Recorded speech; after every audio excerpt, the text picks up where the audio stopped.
This is Channel Attitude. Your voice, your right, your freedom.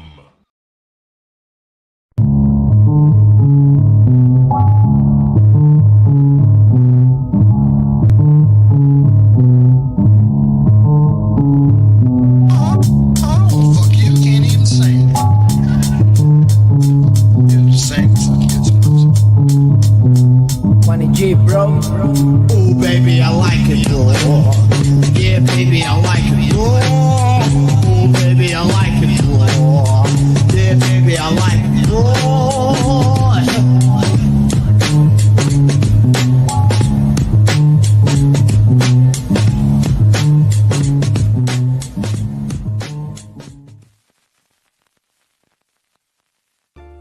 Hello, everyone, and welcome to the show where, if you like your Raw, this is the show to tune into. I am your host, Jimmy T.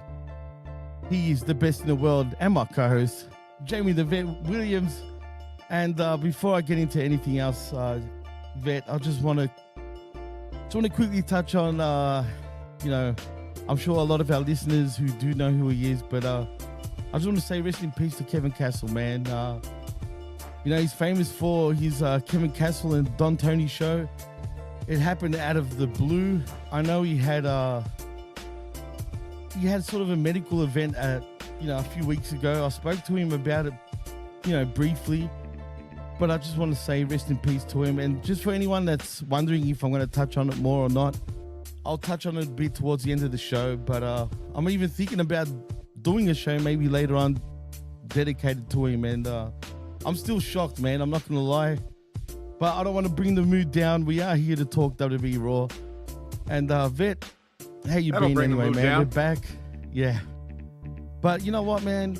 We're here to celebrate WWE more so than most. And hopefully we, like I said, I'm lost for words right now, man. So bear with me, guys.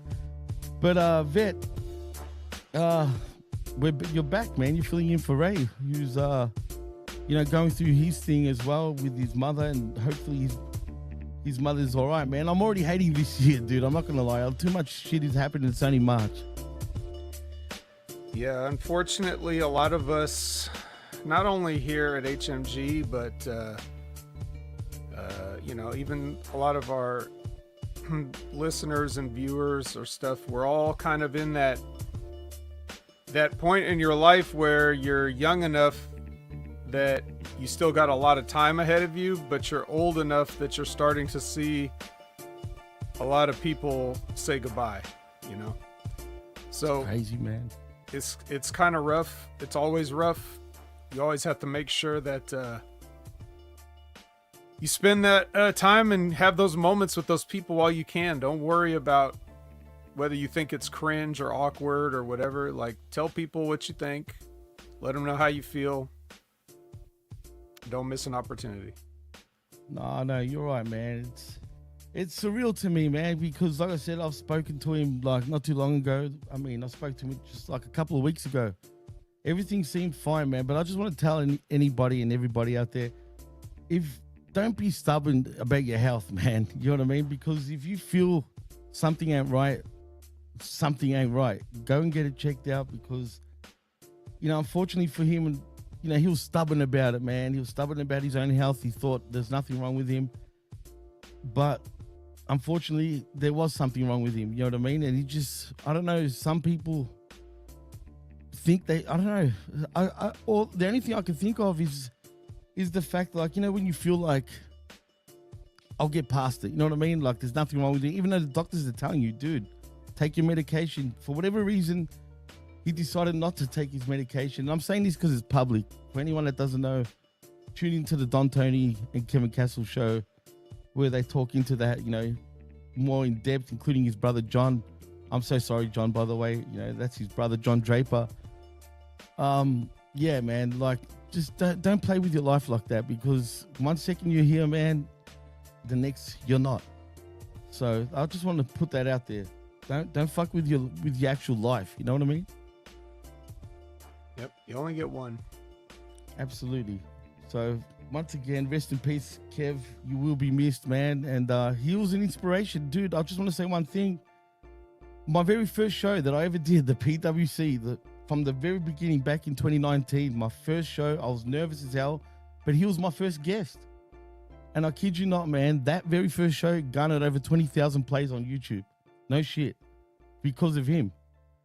And he was a big inspiration for me starting to do, this thing right here. So, it's crazy, man. I've never seen, even Corey Graves tweeted out about him, dude. Like, so many people actually, like, I've never seen so many people like tweet out about him. And he was also known in the hard sort of heavy metal scene in New York, hence how he got his name Kevin Castle, because of Castle Heights and Lucky 13, the nightclub. He was a famous promoter for a lot of bands, dude. He started a lot of bands. So, he's affected not only the IWC, but also the heavy metal scene in New York City and all along up and down the East Coast. So he will be missed, man. He was only 56. And like I said, I don't want to drag everyone down. Like I said, I'll probably do a show to talk about it more and hopefully get some of you guys to talk about him if you want to. And yeah, man, RIP to him, dude. But anyway, Van, let's get into some positive stuff because, I think we all need that at this point. We should talk about some news. And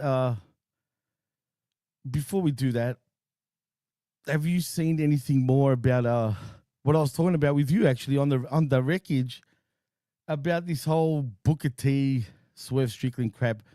If you watch Dynasty at the very end, and we'll touch on that this week on the wreckage, that's when we're going to talk about it. But at the very end of the show, I'll say this. For whatever freaking reason, and I don't understand why this guy is doing this, but Swerve came out and said pretty much F you to Booker T to everybody off the air once Dynasty ended. And now this is causing pretty even much. more of That's a ruckus. exactly what he said. Right. I mean, but why are you stirring the pot still, man? Like, what are you trying to do? I don't know. Like, is this guy all right? Like, seriously, like, it's really putting me off him. It's like, grow up, dude. Seriously. I don't know. I just don't know. I guess I would like to understand where he's coming from, because I don't really have that information. I mean, I get the position he's in, and I get how he feels in terms of, like, there may be some hypocrisy there when people are calling you out for this or that, and they may have been guilty of whatever. But the thing that everybody has to understand, especially in something like phony, stupid wrestling, Right. we get put in circumstances that we don't want to be in, and we have to deal with it. It doesn't mean that we agree with the things that are going on around us, and we can't always all afford to take a stand. We have to, like, pick the hills to die on and pick your battles wisely. Right. Because it's one of those things. It's like, in sports in general, if you're talented enough, you can get away with a lot because the team needs you, right? Absolutely. Pro wrestling is a business where no matter how much talent you have, it has nothing to do with anything. It's all petty. It's all nepotism. It's all, whatever. It has nothing to do with just your talent. So, sometimes you're not in the position to, stand up for yourself. And then other times you are. So it's up to you to navigate those waters and, like I said, pick those battles wisely. So whatever is going on with Swerve currently and his company, with his job, with the people that he has to deal with on a daily basis and stuff, things in his personal life, I'm sure Booker T doesn't know all of those things. And vice versa, Swerve doesn't know all the stuff that Booker T had to deal with, back when he was in his run. People just don't know, you know what you see on TV pretty much, you know, where this stuff is concerned. And that goes to the fans too, you know? It's true, man. And I've done it too. Like I just, even when we were just talking about, you know, AEW on Sunday, and I was telling you the reasons like why I just, you know, there's some people that I just wash my hands and like, I've given up on you, you know? I mean, I still have respect for those people in a way.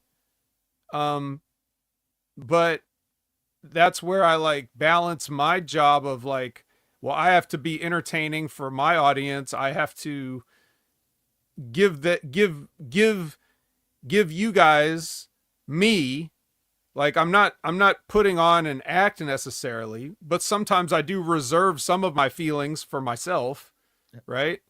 And there's people that I don't necessarily like, that I don't bury them that much or whatever. And there's people that, you know, I do like that I don't necessarily put over that much. But so I understand like going at somebody that's way, you know, like Booker T is way above, like Swerve is punching way out of his weight class to go after Booker T in any form or fashion. You know what I mean? But nice. I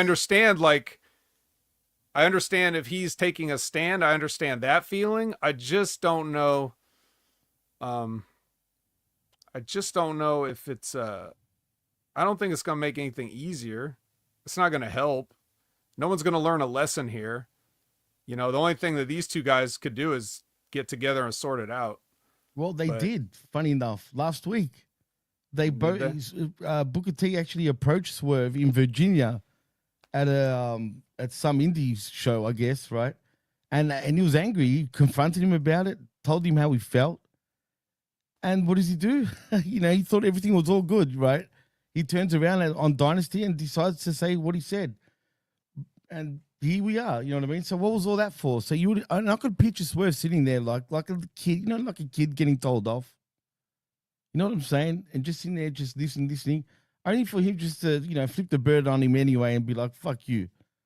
I don't respect you. And that's the problem with today's generation of wrestlers, man. Particularly in AEW, it seems, right? These guys just, they all want, like, they play victims. They want attention. This is just a put off for me, man. Like, you know what I mean? Like, why even, like, you know, Book thought it was all buried and done and dusted, right? They sorted shit out, but then you just want to stir the pot even more.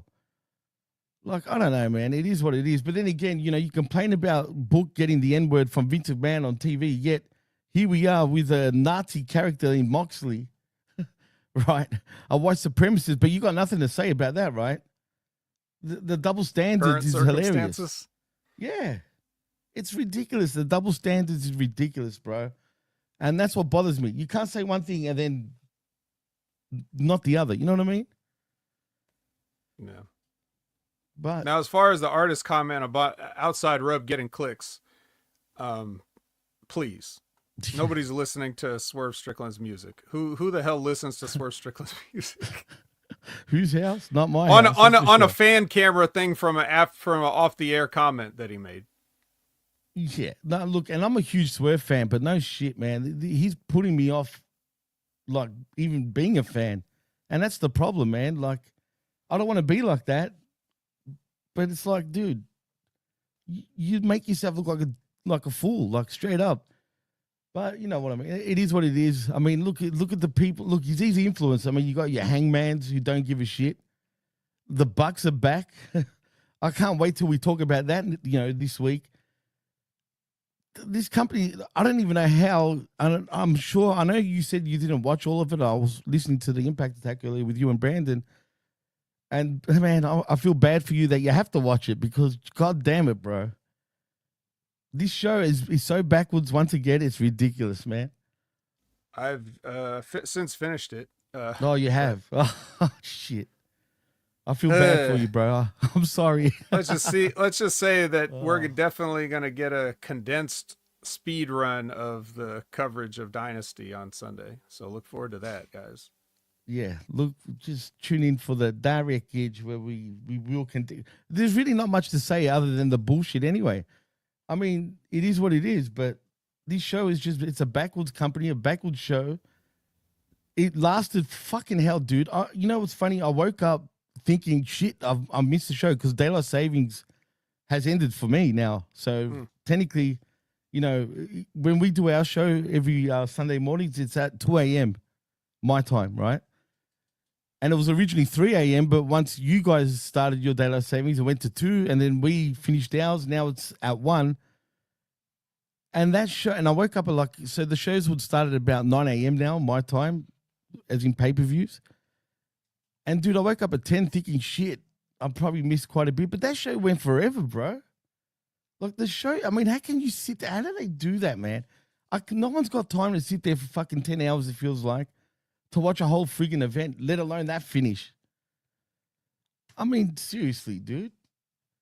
It's torture, bro. Like, it's fucking torture. There's supposed to be a pot of gold at the end of the rainbow, right? A pot of gold. Get the hell out of here. It's insulting, bro. Like, just seriously, stop it. Stop it now, Tony. Please, just stop. It's torture. But you know what, man? I want to say one thing, and I want to show you this, and I know we can play it, but you'll laugh. Have you heard of 8-Bit Wrestling? Maybe.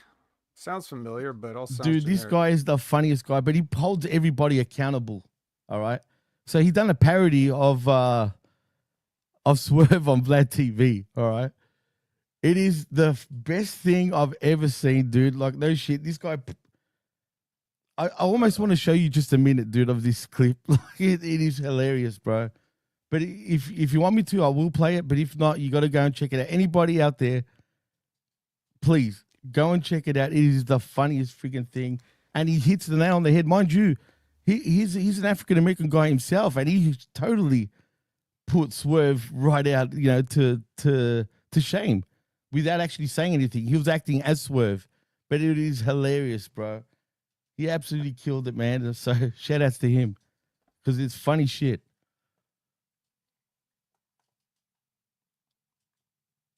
Well,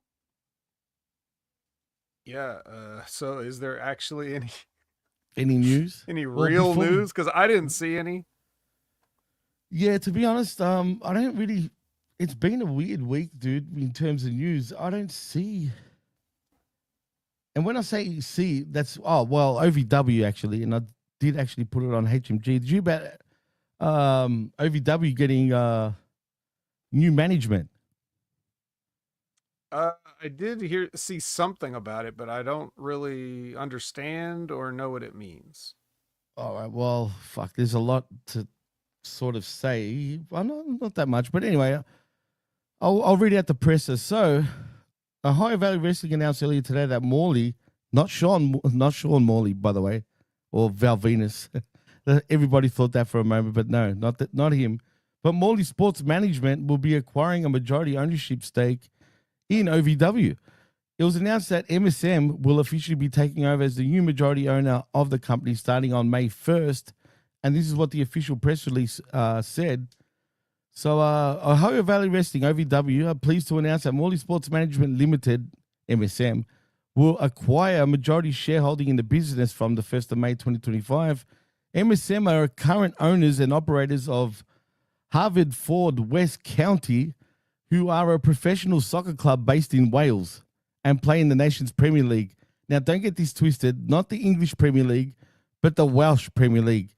Basically, the team is just, they suck, all right? They don't have any relevance in anything in European soccer.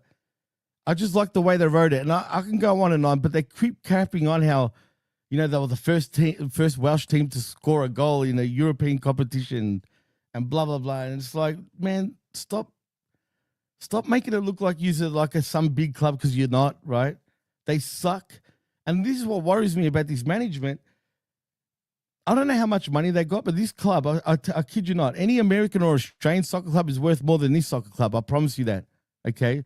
So I'm assuming this club is probably worth 2 million tops, maybe 5, whereas most big clubs around the world are, you know, we're in the billions, bro, practically, or hundreds of millions of dollars to buy out. Do they realize what they're buying? You know what I mean? Are they expecting to make money off OVW? I don't know how they would even. How does this come about? Like, how I did have they no even idea, dude. hear of? Uh, Uh, it was kind of shocking. It came out of left field. Even Ben was like, "What the hell?" No one knew about it, dude. It just, I saw it. I posted it on HMG's Facebook group, and yeah, everyone was kind of shocked. Even I was. So I don't know how this came about and why. And there hasn't been any more news about it since yesterday. I don't know, man. I'm a bit skeptical about it. That's all. Well, yeah. Why wouldn't you be? It's the weirdest thing that's probably ever happened. Yeah, it's weird, dude. Now I hope they put money into it, of course. But something tells me, like, I don't know. Did they get conned into buying them? That's what I'm trying to say. Like, I don't know, dude. But how? Well, like, who would even think? Like, even if you wanted to con them into it, how would you pick them out of all the people to con? It has to be like somebody knows somebody somewhere. So who knows who?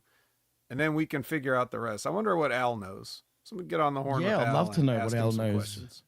But so far, yeah, he hasn't said nothing as far as I know. But I'm sure we'll find out sometime during the week on channelattitude.com, just quietly. Lions, Tigers, Bears, and Head. Yeah. Exactly. So, yeah, I'm looking forward to what he has to say. And I wonder if he's still going to be part of the company.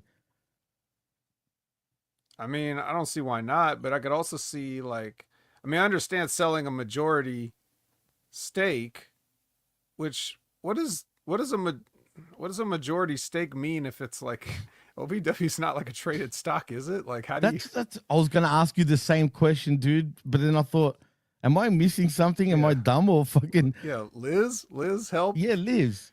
Actually, but yeah, so like whatever that means, but like, so. But I could understand like everybody at OVW wanting to look at this as just like, oh, we could sell something. This is our ticket out. Because who the hell wants to be an OVW running OVW? You know, who used to be in OVW running OVW? Yeah, who wants to do that? Nobody. Well, Frank Pickle Barrel's ass says Matt Jones owns part of the soccer team. Jimmy, I don't think he does, dude. Well, yeah, and even if he did, why is he? That's like giving your kids. That's like giving your kids an allowance so that they can pay the bills. Yeah, that doesn't make sense. That wouldn't make sense, dude. So no, he does it, and he's going to be a minority shareholder. Apparently, they got to be public, man. I mean, they're throwing around shareholders. I mean, but why would you? OVW's on a big sort of company to be public. It just doesn't make sense. Well, Cold Blooded says the majority stake at Texas Roadhouse is amazing. I see what you did there. Yeah. That's a good one. Actually, speaking of the chat, I want to acknowledge everybody, by the way, before we move on. It's not, we got other things to talk about. Yeah, I mean, we do. But first and foremost, Michael Vasquez saying thanks for the upload. No, thank you for actually joining us. We appreciate you. Labrat is also in the house saying, what up, Bearcats? What up? Also, of course, the master and ruler of the world, Zane Vicious, saying, let's get this over with. Well, we're done. And, of course, everyone's favorite cold-blooded human in Cold-Blooded. Cold-Blooded. See, my voice is just, it's too, I can't really like, it's pretty bad. But thank you for joining us, dude. Also, we have Revamp Wrestling in the house saying, never cared for Kevin Castle, always crappy on TNA. Dude, it's not even the point. He was a personal friend of mine, hence why. I don't care about what anyone thinks about his views on pro wrestling. For me, it's a human being that passed away, man. I think you fucking know better than that, Revamped. Come on. Yeah, Jesus. Also, we got Liz in the house saying, hey, guys. Hello, Liz. And also, I think that's about it. Oh, no. Yes. No, the artist returns, of course. Sorry, bro. Even though we said it before. He said, well, just ass. That's true. They are just ass. And, Jerome Hall just jumped in as well saying, good morning. Good morning, Jay. Thank you for joining us. And I think that's about it for now. But thank you to everybody that's actually joined us. I just want to see what Elizabeth said before we move on, though, dude, because She said you can have shares in a private company. A lot of small companies are owned by their employees. They have a piece of the ownership that are not traded stocks. Okay, interesting. Well, they act like it is sort of public, but I don't even understand what's going on with this. I'm sure, like you said before, we'll find out more from Al Snow. I'm sure sometime this week, obviously. But yeah, Don't forget, OVW is an accredited trade school, not just a wrestling promotion. Really? Yeah. Yes. You said accredited wrestling school. Sorry. Yeah. No, you're right. I had to replay that back in my head. I thought you meant something else for a minute, and then I just replayed it in my head, and you're right. No, of course it is. And you know what? They've been around forever, man. And I hope, with this new management, they can continue to go on, man, because they're a staple when it comes to pro wrestling. And they've produced how many wrestlers, of course. And it would be a shame if anything else was to, I just don't understand the only reason why I'm a bit weary is because do they know what they're getting themselves in? That's all. But yeah, that's not the point for now. We'll see what happens. I'm sure they'll be fine. Any other news? There really isn't. There's not. There's nothing going on really that's important that we haven't, covered already this week on previous shows. I know even you guys didn't really cover the news even on the Impact Attack because there really wasn't any. So I think we can actually get into Raw pretty much straight away, man. It's all right. Let's do it. Oh, well, before actually we do that, just to be, authentic, I guess, because, Big Ray always loves doing this, but here it is, the Raw review.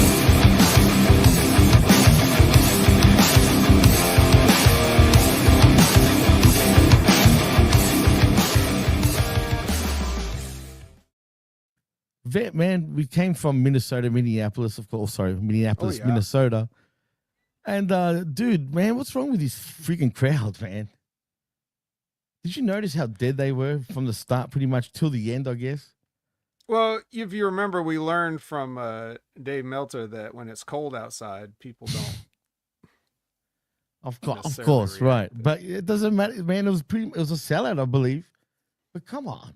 I mean, seriously, I felt bad for a lot of the wrestlers because some of them were trying their butts off and just no reaction. You know what I mean? Particularly the women's match, and we'll get there when we do. But yeah, we do come from Minneapolis. I'm just getting my notes up. And and by the way, before I do get into that, do you still think this whole Kevin Owens thing is legit, by the way? I mean, well, now that I've watched the thing, I guess maybe, but it's just weird the way they did it. Like, yeah, it's just everything about it is weird, No, because I watched interviews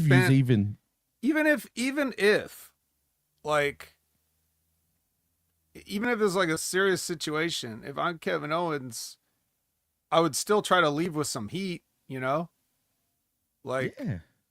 I'm not saying you have to do anything physical or whatever, but like, I don't like it when they make like a 180-degree turn when shit gets real. Because then that means that everything else is fake.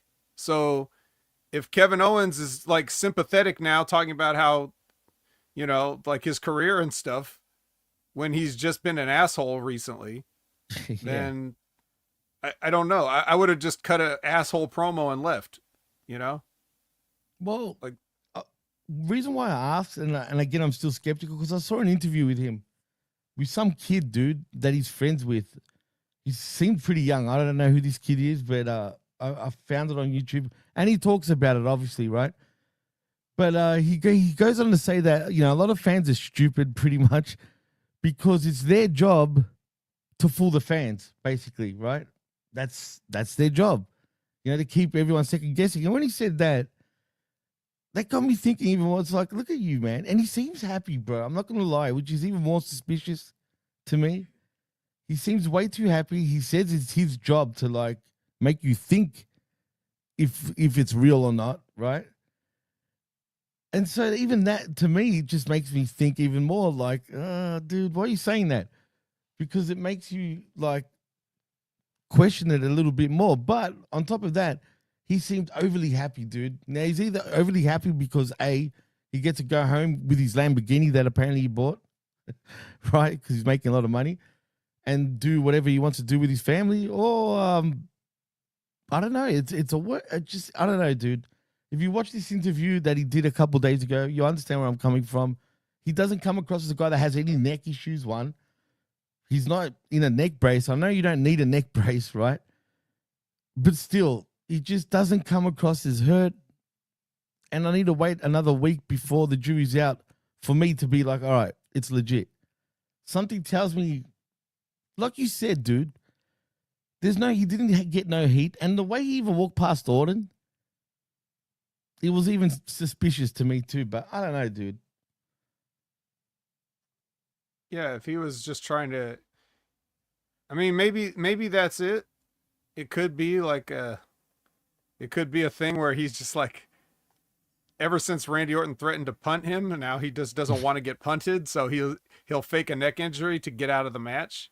Right. And now, what does that have to do with Randy Orton just randomly RKOing Nick Aldis for some reason? I don't know. That doesn't make sense either. That was a receipt, I believe, or something like that.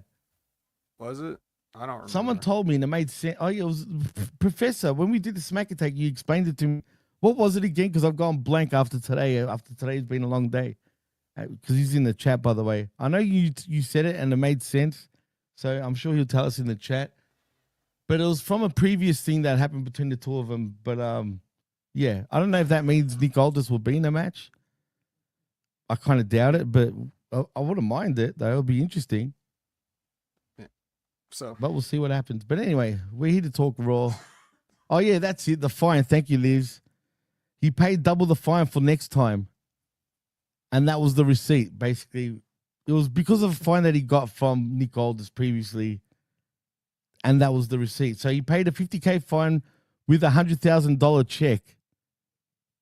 So he was owed 50 grand. Do you get it? I know it's stupid. Long-term storytelling. It's so brilliant.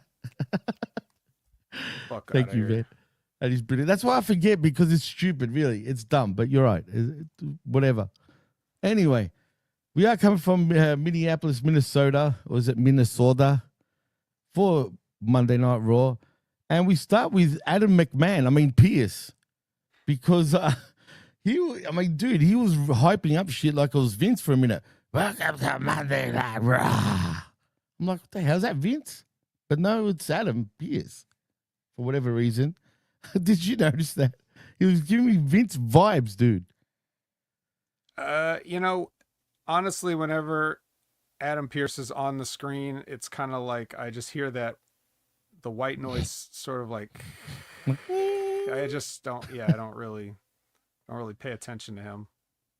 Well, neither do I, but he got my attention by going, rah. But whatever. He's in the ring and the title, and he gets on the mic. He gets down to business and says, we all saw what took place last week, and because of that, the situation at WrestleMania needs to be addressed. So he introduces our champion, Io Sky. She's wearing a very charming white sort of, I don't know, man. It looked like she wasn't even wearing pants, really. Yeah, charming ain't the word for it. It's something all right. I know Frank's liked it. Let's put that way. I mean, her junk was pretty much out there, but it's like with the white top she was wearing, it's like she forgot her white pants, dude. Do you know what I mean? But nevertheless, she looked great, but just kind of odd how she was dressed. She comes out, no good. And then we get, of course, Bianca Belair and Rhea Ripley, or should I say, Rhea Bloody Ripley. And, I guess it's a repeat of the previous week's, Vet, if you've been watching Raw. Same old, basically disrespecting Io. It's all about Belair and Rhea. They're going at it. Io is sick of being disrespected. She attacks the both of them. And then Adam Pearce is like, you want it? You got it. Three-way dance at Mania, like we didn't know already. I feel like they've overbooked this already. They didn't have to overbook this shit just so we have a three-way dance at Mania. They could have done this so differently, but we didn't get it that way. How'd you feel about this segment? I'm sure you cared a lot about it. Well, I believe at this point I joined Brandon from the beginning for the watch along. portion. So I don't remember what we were talking about that wasn't paying attention to this, but we weren't really paying attention to this because, like you said, it's the same thing. It's treaded water. They treaded water. They're just treading water until WrestleMania because they didn't know how to make this interesting. They even did a title change on the way, and it's still somehow not interesting. It just got everybody like, why'd you do that? Right. Rather than, because you wanted to have Io figured into this so she could do something at WrestleMania, but then you sacrificed making sense at the altar of Io Sky. So here we are with this triple threat that everybody just assumed we were going to get anyway, and there wasn't even a good reason how to get to it. There wasn't even a compelling reason how to get to it. So, it's it's 3 ways all around, 3 ways for everybody. It was so lazy, bro. Man, well, it is what it is. That's the story of the story of WrestleMania this year is that every idea that they had was too early. And you could not sustain that for like 3 months, and that's a problem. And I can understand too that there's some monkey wrenches that are in the plans because you have The Rock show up and do this stuff and then he just disappears again. So now it's like John Cena, right? The key point of the most important match at WrestleMania is this John Cena heel turn. And yet this heel turn comes where he's already got his dates booked. He ain't adding no more dates. Nope. So the reason that he did the European tours is because those were going to be farewell European appearances, right? So, but now he has to do them as a heel. So he wasn't going to get any more American dates to help build this thing. So they have to constantly they have to fluctuate their plans for what they're going to do for everybody else because The Rock could show back up and decide that he wants to do something else too. So it sucks to be on that, you're always on the verge. You're just waiting for somebody to come in and you can't make any solid plans because they might get scrapped. But then if you do wishy-washy plans, then everybody complains about it on the way. So I don't envy all the position that everybody's in. But that's the reality of it. It's just like what I was talking about earlier with Swerve and Booker and all that stuff. There's circumstances that we don't see. And even some of the ones that we do see, we don't even think about it. We just bitch, so that's I don't want to be too hard on them, but it's, I still don't understand the steps they took to get to this triple threat match fully. Because I don't think The Rock cared about this. So I don't understand why they would have had to, I just don't know. Which is a shame too, because WWE know better. But like you said, man, who knows what's going on backstage? And The Rock really does throw a curveball with a lot of this sort of event coming up. But then again, like you said, I'm sure he didn't really care about this match per se. What's the bet he's got his daughter? It wouldn't surprise me being, the NXT general manager just to pay have a close eye on Shawn Michaels, because you know how he feels about HBK, right, over the years. That wouldn't even surprise me myself, dude, if he was to do that. Just see, is he doing all right? If he's not doing all right, I'll get rid of him in a heartbeat. You know what I mean? I'm sure he'd love to do that. Well, she didn't have to play a GM on TV to do that. She was working there as a wrestler already. True. But, she wasn't the best wrestler, unfortunately. Oh, so if she's not the best wrestler, she can't report to her dad about Shawn Michaels? Is that what you're saying? Well, no, not at all, actually. All right. So yeah. But let's move on anyway. So like you said before, it's the same old shit. If you saw it once, which was 2 weeks ago, and you saw it last week, nothing's changed. It's exactly the same. Anyway, we cut to the Judgment Day Clubhouse, where we see Finn Balor surprisingly even killed about Dominik Mysterio being in the match. Liv Morgan says it doesn't matter which of them win, and Finn makes a show of agreeing before saying people are saying that Dom doesn't have what it takes. He doesn't have that killer instinct. He's a loser, apparently, but he's got a chance to prove them wrong by beating Penta all by himself. And actually, Finn believes in him, Vet. Mysterio is then worried about fighting alone, but Carlito actually appears out of nowhere to tell him that he'll have his back. I mean, again, I'm not expecting to say anything. It was just a little typical, I feel like they're in a tree house instead of a clubhouse. He comes across like that to me, but yeah. The best part of this was Carlito complaining about his rating on 2K25. It's like, how long has this game been out and you just now noticed that you're a It's 77? pretty low. That's pretty harsh, dude. Especially considering Ethan Page is like 82. Well, Ethan Page has matches. I guess. I know. Why waste Carlito, man, like that? I feel bad for him because I'm actually a big fan of his, but he seems happy, I hope. But whatever, man. It is what it is. But next we get our first matchup of the evening. It is Bayley versus Lyra Valkyria for your WWE Women's Intercontinental Championship. Now, Vet, usually I wouldn't care at all about this match, right? And clearly the fans in Minnesota don't care either about the match. But you know what, dude? These two women busted their backsides and actually put on a great match, straight up. I'm being straight honest. I thoroughly enjoyed the match. And usually when the crowd is not behind a match, it tends to sort of take me out of it. But for whatever reason, I actually concentrated on the match. And I thought these women actually worked so hard. And, you know, unfortunately, it didn't pay off with the fans, though. That's not true. Actually, the fans popped at the end for the finish, and they were kind of with the, yeah. I don't know if people have like hearing issues or if they're just got their volumes too low. But are you saying I've got hearing issues? I'm saying that I hear people say things that are patently false. Like you can clearly go back on Netflix and you can hear the crowd when they're into it. They even chanted "This is awesome" at one point. Oh, you don't they remember did, that? but it just no. What no, do you mean? What do you mean? They chanted it. So what are you saying? You said they didn't care. So that's my point. It's like why do people, especially HMG? I don't like us coming on here and fucking lying to the people, bro. Hey, man, the people liked it. So I don't know what you mean when you say they didn't react to it. The women did have they did try hard, but here's the issue that I have with it. Bayley there's something wrong with her. She has been not herself for like months now. We've talked about this actually. I don't know. I think it was you and I also have actually touched on this. You're right. But I felt like she looked a lot better than usual. You know what I mean? Considering all of her other matches the past few weeks. Maybe, but that's still faint praise because she was not there on certain things.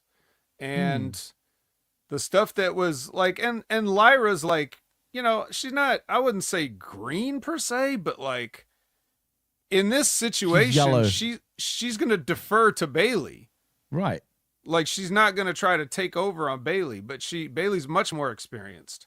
But sometimes when you count on the veteran to, you know, be the ring general, and they screw up, you end up looking bad too because you put it in their hands.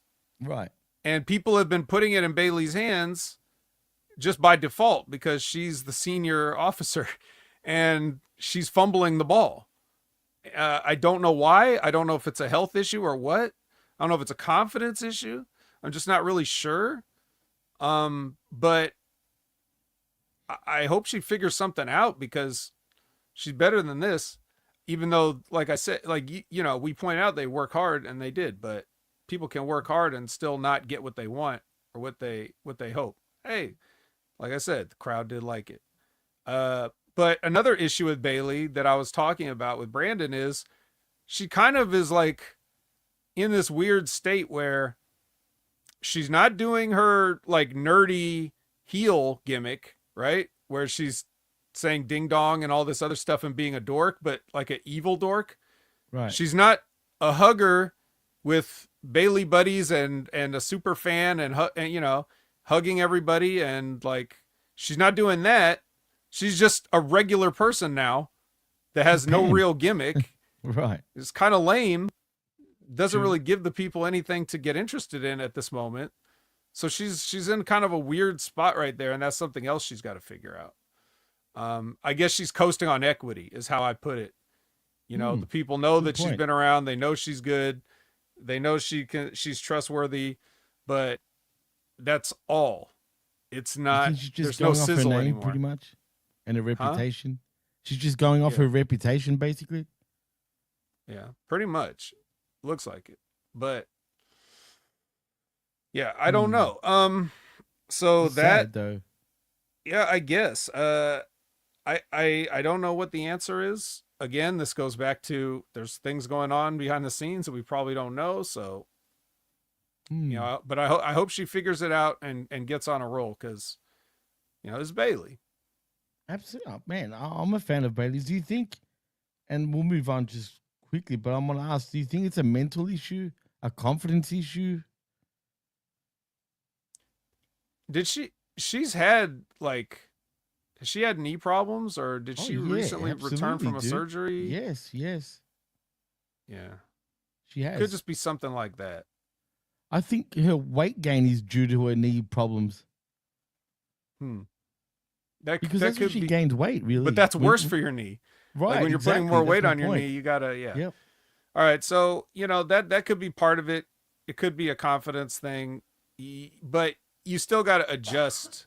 That could be an issue too of like, she wants to have the kind of match, you know, she wants to put on a banger to keep up with the youngsters, but maybe don't, you know, until you can get it together. I agree. But you know what? That's why I felt like she impressed me in this match, like for the first time in a long time, because every other time she just looks like she's not interested. It's like she's phoning it in. And like you said, and you've said it in the past also, there's just something wrong with her. We just don't know what that is. And I just hope she's all right and she gets over it. Scotty, thank you for joining us, by the way. And it is a sad day, man, obviously. But anyway, let's move on. Basically, in the end, Lyra Valkyria does win via pinfall via a jackknife pin, retaining her WWE Women's Intercontinental Championship. You know, I guess we can all go, whoo. She an L. Is that what she is? They went woo. Woo. Kind of. It wasn't that loud, but, and I'm not deaf, you think, well, apparently, you know, like I'm hearing one thing, you're hearing another. Do you think that the building has like weird acoustics? Because well, clearly not. If you're hearing one thing and I'm hearing another, we're watching the same show, are we? Well, because I understand what you're saying, because there were parts of the show where I felt like the people weren't really so I wasn't noise. tripping. Yeah. Not necessarily, you know, toward the end of the ladies' match, but there were other parts where they just kind of were like waiting, I guess. I don't know. But Minnesota, I mean, usually they're not like it. You know, it's not like Chicago, for example, or New York City, or even LA for that matter, or Philly, whatever, right? It's not one of those cities, but it's usually not like that. It just seemed weird, you know, for me. It could be the acoustics. I doubt it was WWE's, you know, microphones weren't working, because it seemed like everything was mic'd pretty well. I have no idea, man. Maybe they just weren't into it. Maybe it was too cold. I'm sure the heating was on, though, in there. You know, probably at full belt. But anyway, I don't know, man. It just seemed off. Yeah, for sure. Anyway, as I said, Lyra does get the win. But next, we see, man. What do you think of Bert, Vet? I can't stand this guy, dude. I've never watched a Bert Kreischer anything in my life. Neither have I. This is the most combined minutes I've ever spent on Bert Kreischer. Yeah, apparently D has watched a lot. You know, my significant other, if anyone doesn't know by now. I've never watched anything. She's like, has he pulled his shirt up yet? And I'm like, as soon as she said that, I'm like, actually, yeah, he did. Right. And I'm not impressed. Am I supposed to be impressed?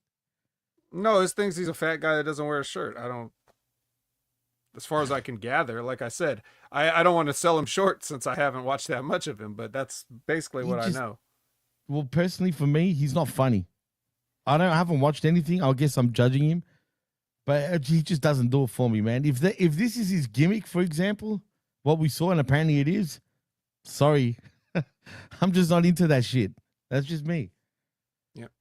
Well, he found a friend in Otis. Yeah, that was kind of funny. Actually funnier. That was actually funny, especially when he ripped his shirt off and it was like, oh boy, put the shirt back on, boys. Come on now.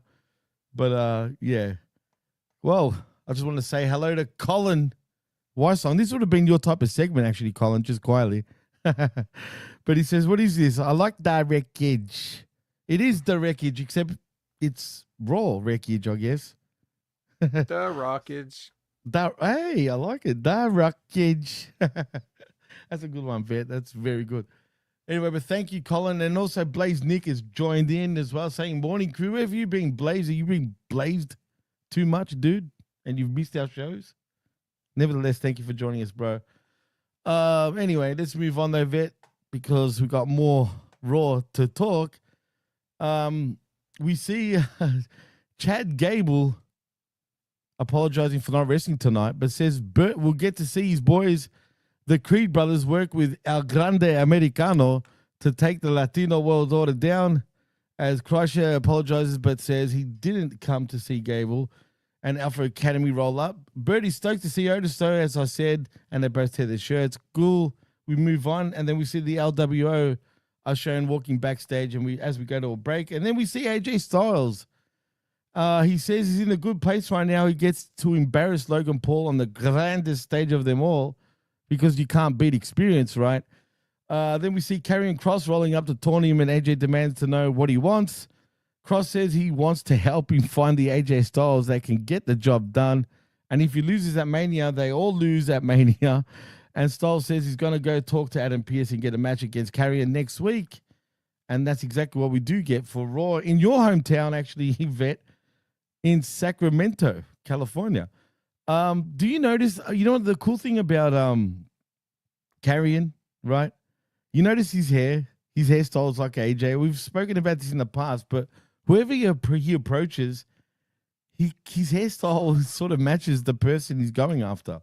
I find that kind of funny. It is a nice little personal touch that he adds to his.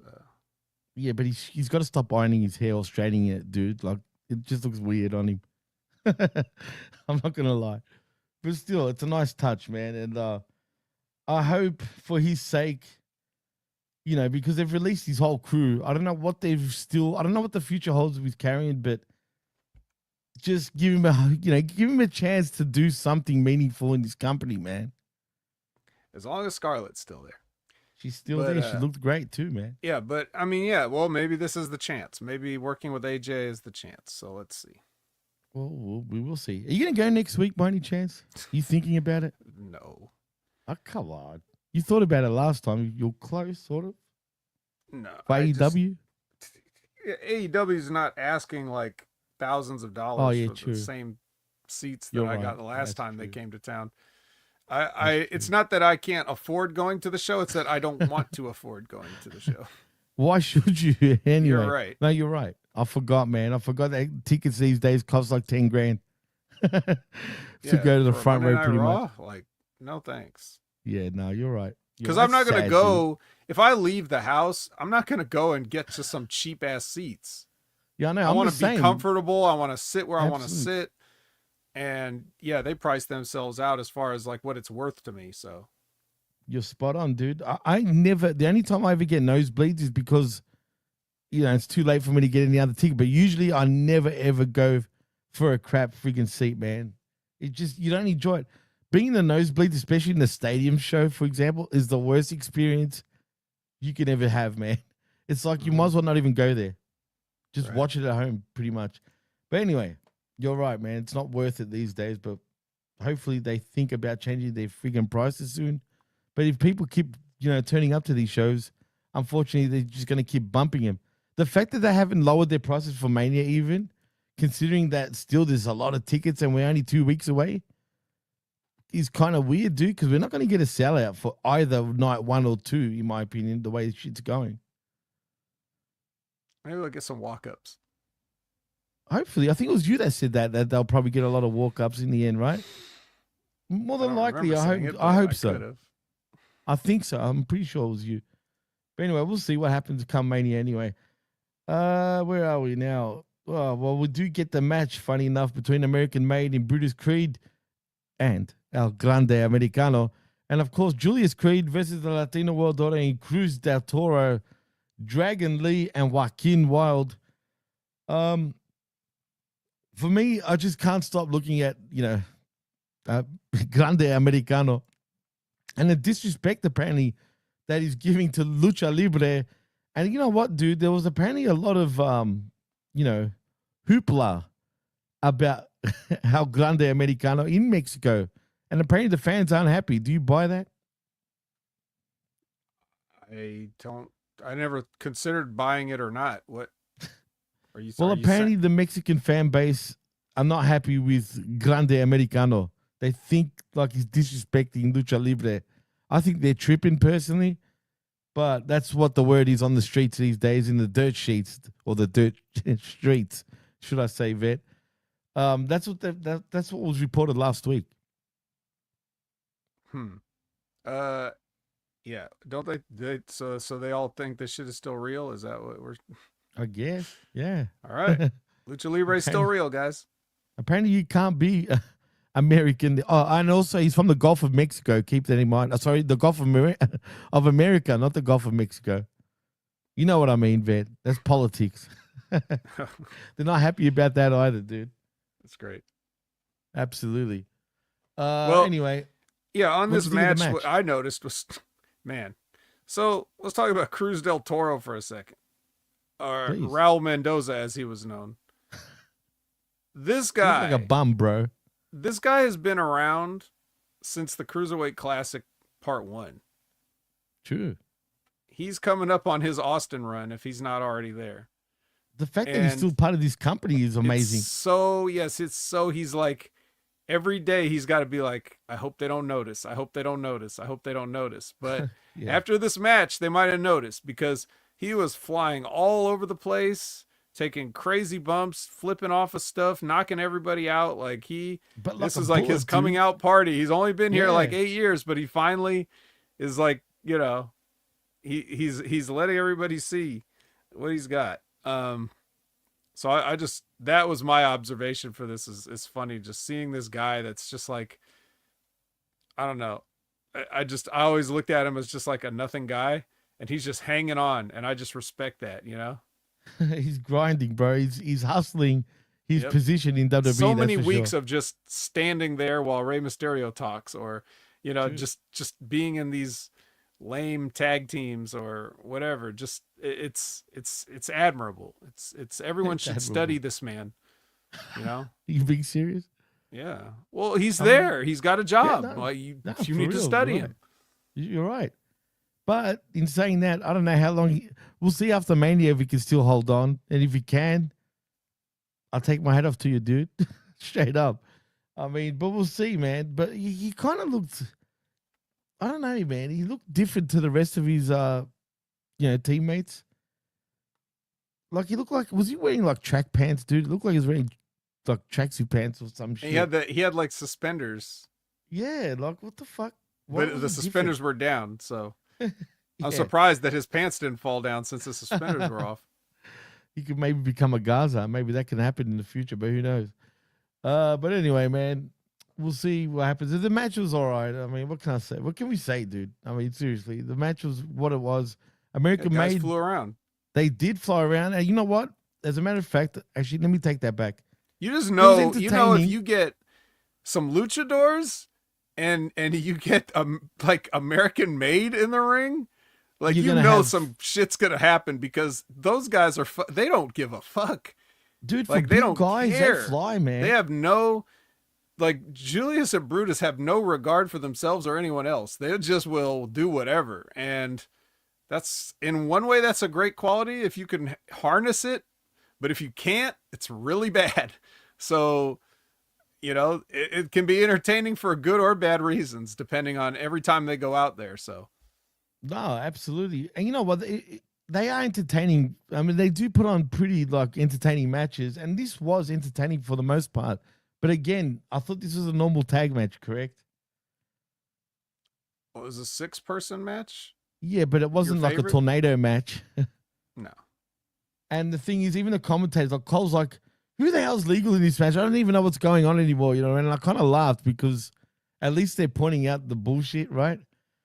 And this was very much like an AEW style match where no one cared. There was no rules practically. The ref wasn't even like trying to like implement any kind of rules, and everyone was just flying around beating each other up. And I guess when you put that shit aside and you can sort of enjoy it if it doesn't bother you as much.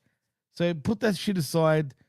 The match was fine. It was entertaining for the most part, but again, it irks me that there's no rules. WWE tend not to do this. Usually they kind of, play the straight line, but not in this case. Well, yeah. It is what it is, right? Yeah. Well, the American Made do win via pinfall with a diving headbutt from El Grande Americano onto Dragon Lee. And that was that. Like I said, entertaining. I'm sure we'll see more of them again. Well, you missed the important part of that. Okay. Sorry. Ivy they Nile slipped passes. him a piece of metal and he stuck it in his mask and headbutted people.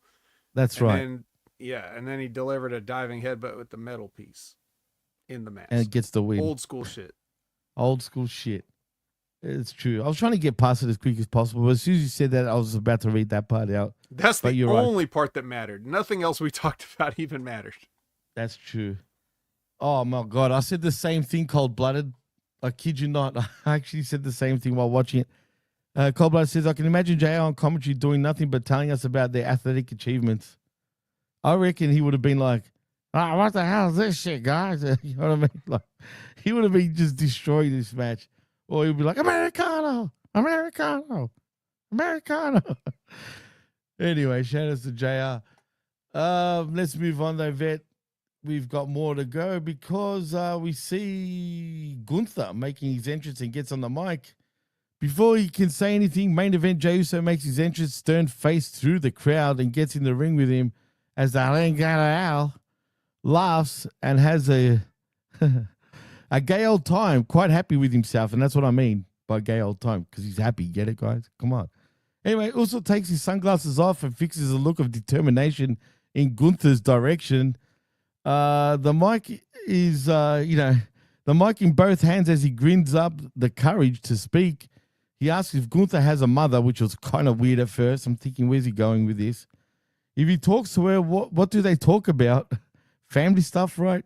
How's the wife? How's the grandson? Did you walk the dog? Did you cook dinner, Vet? What did you eat even, Vet? I mean, shit. Was it regular family stuff? Jay says he has a mother too. I guess if he didn't, he wouldn't be born, right? And you want to know what he and his mom talked about this week. He had to tell her that her oldest son is laid up in a hospital bed with 15 stitches across his forehead. And you know what she asked him? She said, why didn't you protect him, Joshua? As a grown man, he's never lied to his mom, and he's not going to start now. And he admitted he was afraid of Gunther, and he had the drop on him playing chess while Uso was playing checkers. But that wasn't enough for him. He had to get his family involved, and you know how he feels about family, especially about his twin brother Jimmy.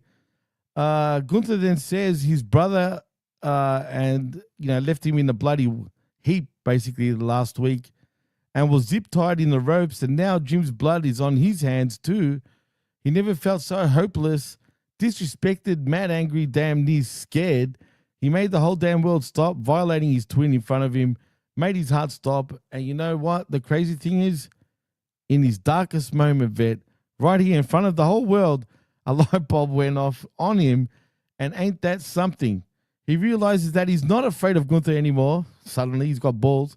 He tells him to hug and kiss his family before WrestleMania, and the night before, he's going to lay his head down and say a prayer, apparently, for Gunther, but more so for him. And he's going to ask the Lord to forgive him for the man he's about to become, because at WrestleMania, he's going to get Gunther for himself, for Jimmy, and for his whole damn family, and he's going to take that WWE World Heavyweight Championship. Vet, did you talk to your mother? Did you ask her about kids and what you ate and stuff? So I'm going to get the nice thing that I have to say out of the way first. Awesome. Jey Uso was great here. Oh, cool. I'm done now. Because I don't know he what to was think great, but whoever gave him this promo to read needs to get the axe. Oof. This is a corny promo. He performed it brilliantly, but it was corny. It's bad material. It was he bad, dude. gave an excellent performance of bad material. This is written by somebody that's never been in a fight in their life. They don't understand this sport. They don't understand storytelling. They don't understand anything about building a character. This was horseshit. The whole thing was horseshit. First of all, let's just logically look at it. Number one, let's pretend for a second he wasn't even talking to Walter here. He could have said the same promo to Roman Reigns like 2 years ago. True. Because Roman Reigns beat up Jimmy and beat up Jay and beat all these other people, and he was scared of them too. You know? Way more scared, actually. Wasn't he shaking Right. like a dog at one stage? And that's family. right. Right? Exactly. Okay? That's number one. So let's just forget all that bloodline stuff that we spent all these years on, right? Now, I guess Jay regressed after that. After he got so over that he won the Royal Rumble and is challenging for the heavyweight title, I guess he regressed into being scared. But then that brings me to my next point. Scared of what? This is the third time you're going to fight this guy in the past 6 months. True. What are you scared of? You know what he is. If you were going to do this story, this would have had to have been the first time they touched, and he should have never lost to anybody to this point. You should be scared because he's undefeated. You still don't necessarily would say that, but you could, there's creative ways to tell that story of like, I don't know if I'm big time enough. You know, that part is realistic because now he's in a different position. He wasn't in a main event position when he was in the bloodline. He got elevated to that main event position from the bloodline and from the wars he went to with his own family, right? Absolutely. Which is way more difficult than just this one guy that beat up your brother in a shitty angle that I already talked about.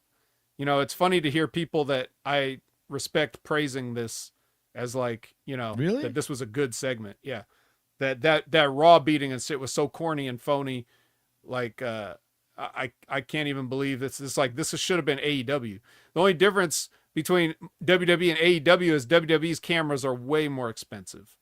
Way more expensive, no doubt. It looks much better too. Right. You're So right. now we are again, here we deliver this promo and we still got one more week. Maybe he brings up his dad next week. Maybe. I mean, But yeah, this, and of course, you know, you have, first of all, you have Walter dressed like fucking Pee Wee Herman out there. that's true. Even with Just the stands hairstyles. there. He just stands there and takes all this, you know, Yeah, I know, it was weird, this got to dude. be the easiest paycheck he ever earned. I mean, So yeah, I really wish that these guys had better, but this is the kind of shit that we get now from a generation of quote unquote writers that this is the best they could come up with. They weren't good enough to get a job on a real TV show, you know, so they had to work at wrestling. And this is the reason, this kind of shit is the reason why they couldn't get hired on a real TV show, because they're not very good. So that's why we got this. I'd love to know who the hell fed him those lines, dude, about talking to his mom. It was like so, I don't know, man. It was weird. But like you said, he at least tried and he did well. But bad dialogue, man. Like, I mean, come on, man. What's that got to do with Gunther anyway? Like, really? And Gunther, he's probably flabbergasted, dude. What do you want him to say? He's probably thinking, what the hell is he saying? I don't understand what's going on. You know what I mean? But yeah, I feel like the closer we're getting to Mania, last week was a step in the right direction for this feud, right? And then they followed it up with this. Like, man, No, I mean, what was last like I said, week? last week was just another. It was just another. Somebody's gonna get a vicious beating while all the agents and referees come out and hold their hands up and say, "No, please." Please. I'm so tired of it. I'm tired of all of this. What are you gonna do now? You had the WrestleMania match, right? So what are you gonna do? You're gonna wrestle him Yes. after all this? Yes. I mean, the finish now to the match should be Jay gets disqualified for brutalizing this guy with no regard for the rules. Oh. And so he doesn't win the title. Then he becomes like a big dope. Yeah, I mean, I would just start with weapons, you know, like I'd have something in my pocket. But that's the whole thing. Like the part of the storytelling they don't understand is that, just like you were talking about when you got AEW going backwards, right? What do you mean by that? Well, you start out with, you know, a Roman knuckle lock or something. Well, yeah, that's what I mean. Did you saw like that match with fucking John Moxley and Swerve Strickland? They were wrestling. They were grappling at the start of that. Right? Because what else can you do? You've already done everything else. So now you have to go to the one thing you haven't done, which is wrestle, but it doesn't make sense now. They just had a regular match after all this bullshit. So same thing here. You're gonna do this angle where Jimmy gets sacrificed. He becomes the Apollo Creed, you know, to Gunther's Drago, to Jay's Rocky. Like, okay, you bloodied him in front of me and I'm holding him in my hands and all this other stuff and I'm helpless to do anything about it. And then what? And then what are you going to do? Tie up, tackle, drop down? Like, what the fuck are you going to do now? It just doesn't, you completely, you've lost it. So you can't, when you build an angle like this, your reach cannot exceed your grasp. Like, you have to be able to get to the most exciting point at the end, you know, and pay it off. Either pay it off with a big win or pull the rug out from under us and break our hearts. But that has to be the main thing. You can't go from anywhere from this personal, out of the ring. I beat your brother bloody. You had to, you know, your mom thinks you're a bitch. Like all this stuff, like you can't go from that to ding, ding, tackle drop down. It just doesn't work. You have to get, you have to get there logically, and they just don't care. I love it. I love when I feel bad that you had to watch this Raw because this Raw was kind of bizarre for a few things. But you're right, man. You're spot on. I mean, this shouldn't happen in WWE. Knows better. This is what's disappointing in seeing that. But yeah, we'll see what happens next week. I don't care about this match anymore, which is a shame. Last week I started getting intrigued for the first time. But now, again, the match we've seen twice already. Right, exactly. Don't remember that. Everybody don't remember. Do you have your neuralizer, Jimmy, so we can forget the other two matches? I've got a vacuum to suck the air out. How's that? Ooh, okay. All right. Because it feels like I still remember. Sorry. Exactly. No, it's disappointing, man. And Gunther, I felt bad for him. He looked lost, dude. I don't blame him. Well, I think honestly. He was trying to sell the angle, but that's what I'm saying. Like, these guys did a good job at something bad. Jesus Christ. Anyway, good luck to the both of them. I don't know what they're going to do come next week. Heck, I don't even know what's going to happen at Mania anymore with these two, but good luck, nevertheless. Anyway, we see Rey Mysterio storming in and demands a match against El Grande Americano for making a mockery of Lucha Libre. I guess WWE's playing up on what people were talking about, funny enough. And he wants to pick where he fights him. Pierce says he can, and Rey asks for the match at WrestleMania, and that makes it official, but in Espanol. Does that make him cool now, Vet? No. Exactly. Anyway, cool. We get that at Mania. But it is surprising though. I didn't think that we'd get that match at WrestleMania, but neither did I. Hey, all right, I'll take it. It's gonna be good. Yeah, I actually do think it will be good. Actually, a lot better than people probably expect.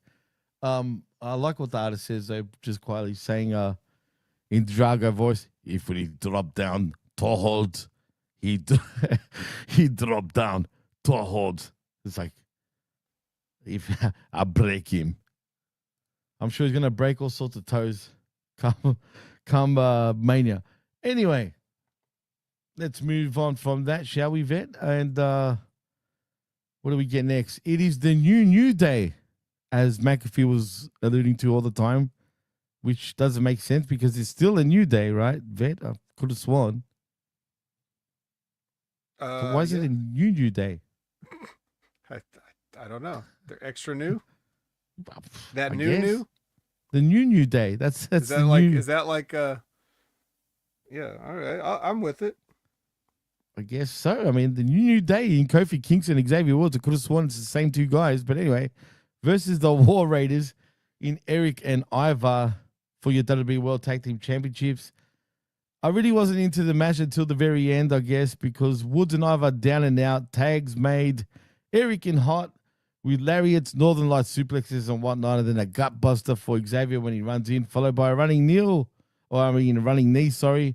Tag to War Beard, assisted power slam on Woods via springboard heart attack. Kingston, but on Kingston, that is. But Xavier breaks it up. A chair comes into play. Xavier Woods then does an Eddie Guerrero special, and New Day actually win via disqualification. But post-match is what's important, what happens, because New Day attack War Raiders with the chairs, wedging a chair in the corner, and they throw Eric headfirst into Ivar. He goes over the timekeeper's barricade, setting a chair up in the ring, dragging Eric over. Woods cranking his neck through it, and referees and road agents then swarm to break things up. I guess the New Day want to break necks And cash checks. Brilliant. I mean, now do you care about this because I really don't. I kind of do, but then I kind of don't. I think it's perfect for a Raw. Like I wasn't doing the watch along at this portion, but when I went back to watch the rest of Raw, I was kind of in and out on this. So I missed the chair shot itself? Did he just hit him in the back and he sold his neck? Is that how they did it? No, he put but then he put the chair in his head. Oh, okay. And then was going to stomp. Okay, off the so top he did rope. that thing. Okay. But the agents and the referees all just came in and stopped that from happening. Oh, they stopped that. Okay, I got it. Yeah, they stopped it. Yeah, nobody was zip tied or anything. No. They were able to. No one was zip tied. Okay. They actually put a stop to it. It's good that they could stop somebody. Yeah, for once. Security or whatever. Oh, I see how it is. A black man can't injure a white man. Then they'll put a stop to that in a heartbeat. But in a heartbeat, bro. Yeah, but Walter can just beat the shit out of Jimmy for 25 minutes and they'll just beg him, right? Hey, there's some Mullins though, bro. Come on. Yeah, it's not exactly the same. Yeah. I'm just saying. But yeah, so look, the New Day's got to do something. But I was going to say, my point was, I enjoy this kind of stuff in a watch along setting. I would like to just chill. If I was just actually watching Raw live, like I'm forced to, I can't watch it at my leisure and I can't skip ahead or I can't, put on socks or other things. Like if I just have to watch this, it's perfect for Raw. Like I can just hang out and chill, like that kind of stuff. If they're really trying to sell this match, like they want us to buy tickets to see this, I don't know. I'm not that interested, but I want to see more of the New Day. I want to see the progression, to see how they change going forward. And, but I've always been lukewarm on the Viking guys. Even since War Machine and Ring of Honor and all that, like I've always just been like, I guess then, take it or leave it. I actually liked them as War Machine back in Ring of Honor and New Japan, funny enough. Now they just seem like a shell of their former selves. Yeah. They're just foaming it in. You got a lot of you've got a lot of weight gained and a lot of injuries piled up later now. They're almost finished, man, in my opinion. They're like one injury away from just being done and call it a day on their careers, man, because they're pretty prone. I guess the weight issue is probably the issue in my opinion, but who am I to judge? Anyway, let's move on. But the New Day, I need to see more. Like they're not really doing. Like there need to be in some compelling sort of storyline. You know what I mean? In my opinion, like I need to see more of them.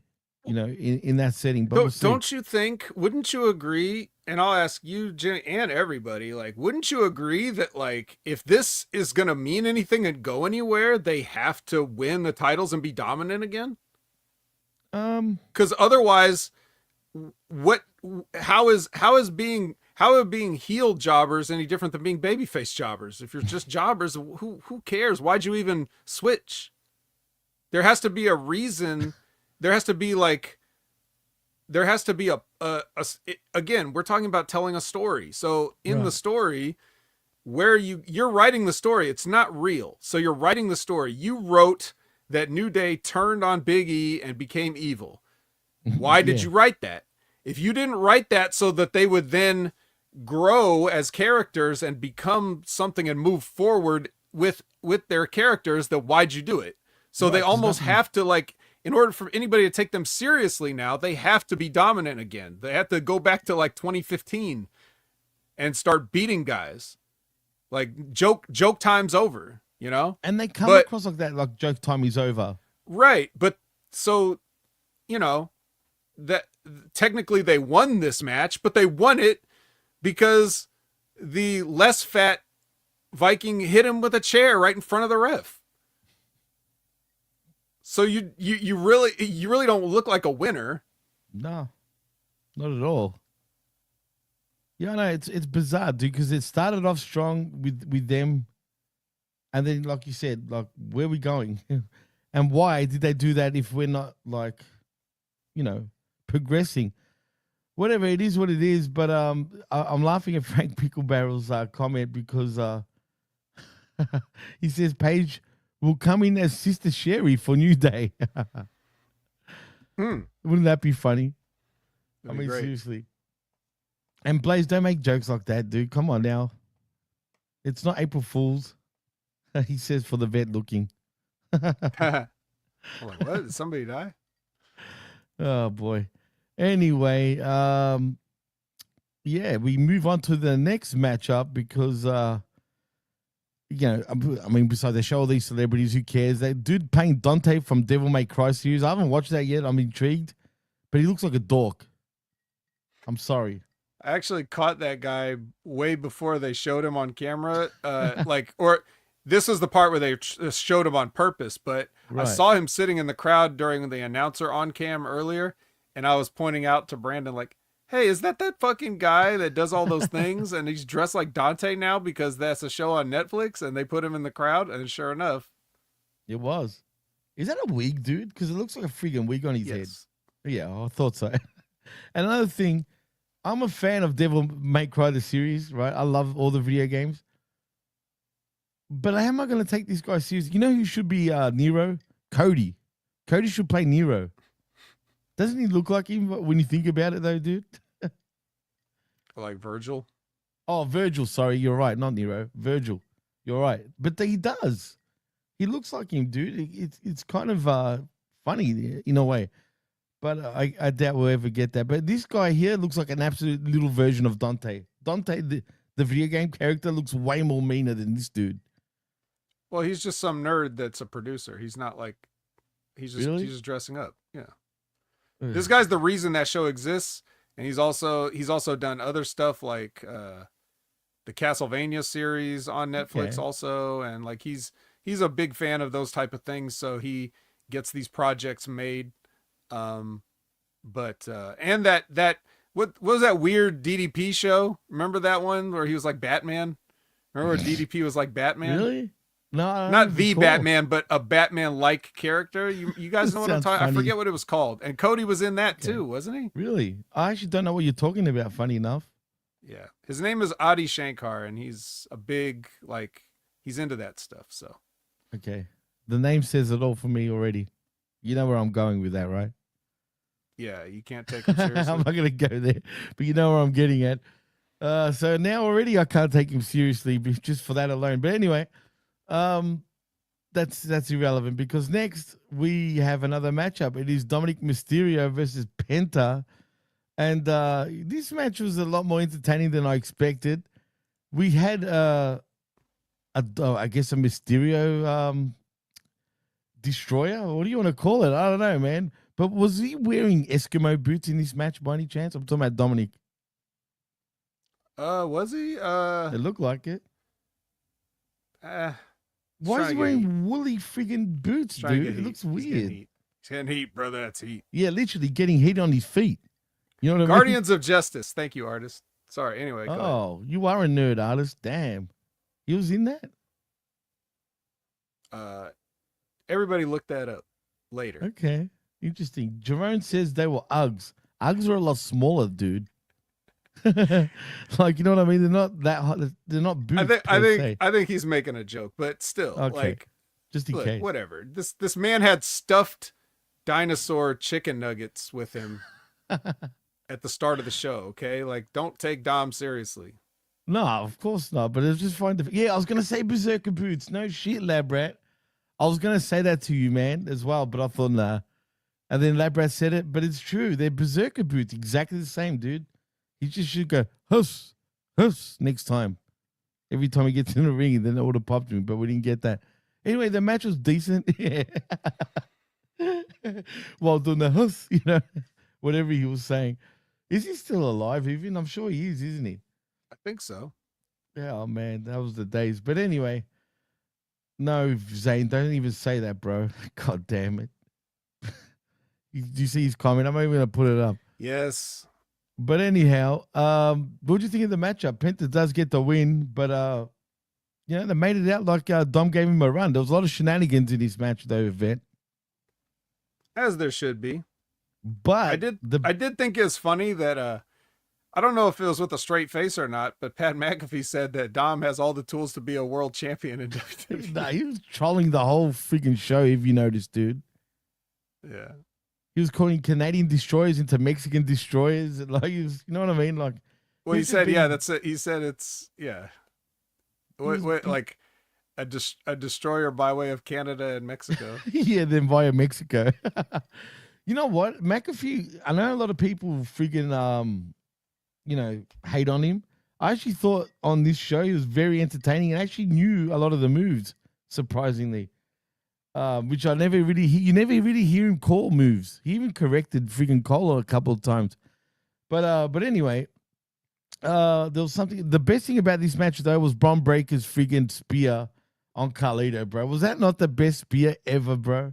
Seriously, that was magnificent. Straight up. That was less of a spear and more like a cruise missile. That's an understatement. A dude. Cruz He's del sprinting Toro down. missile.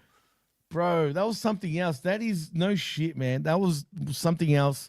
Carlito absolutely sold that like an absolute champ, dude. You know what I mean? Like, totally. But I thought he was coming to save Penta, but he doesn't, obviously. He takes everybody out. And I guess that we get a four-way Mania for the IC Championship. Which they already announced. I thought it was a three-way originally, you know that? No, they announced a four-way and then Okay.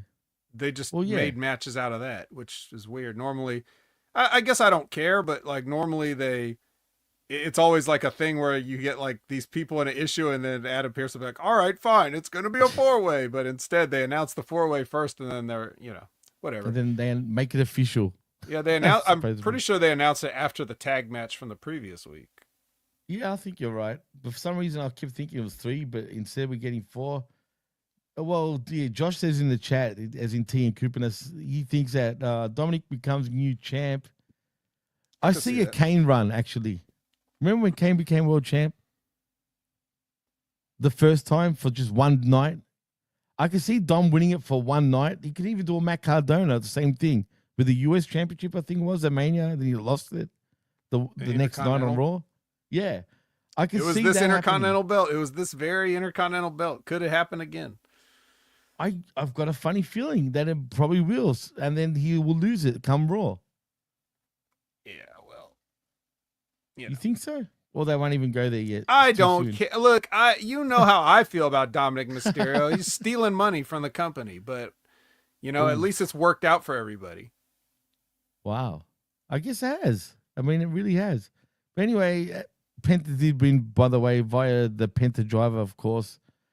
But this really, like I said, the highlight was that damn spear, man, like a missile, literally. But we're at the main event, I guess, if you want to call it that, Vet, because it's the final segment of the evening for Raw, and it is we see Paul Heyman is in the ring and on the mic.